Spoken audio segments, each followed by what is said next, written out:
Carl Jung was a Swiss-born psychiatrist and psychotherapist who was both inspired and deeply influenced by Sigmund Freud. From 1907 to 1913, Jung and Freud carried on an intense collaborative relationship and friendship that resulted in Jung becoming the world's most prominent supporters of Freud's psychoanalytic model. I kind of laughed when I found this. This slide is basically a buddy montage of Jung and Freud. Here are the buddies on a double date.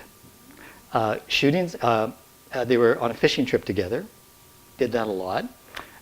Here it is shooting some pool on a speaking tour of the US. Really like their hats. And yes, even doing shots at a party. Their scientific relationship and personal friendship was so strong that Freud referred to Jung as his adopted eldest son, his crown prince and successor. That's how close they were. But in 1912, Jung's separate research into the human psyche inspired him to write a new book called The Psychology of the Unconscious. It was his first revisioning of the Freudian psychoanalytic model. He would eventually create a different name for this revision model, analytical psychology.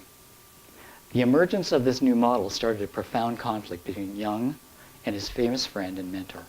Ironically, the conflict and the eventual split, though tragic, didn't diminish either man's stature, but strangely intensified their work in an exponential way.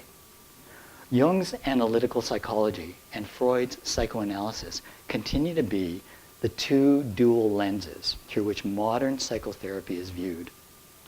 As with Sigmund Freud, Jung contributed his own set of iconic concepts to our modern psychological lexicon, which I again will name, but not describe in detail, at least not yet.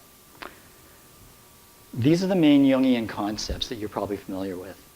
The collective unconscious, archetypes, introversion and extroversion, complexes, persona, anima and animus, and individuation.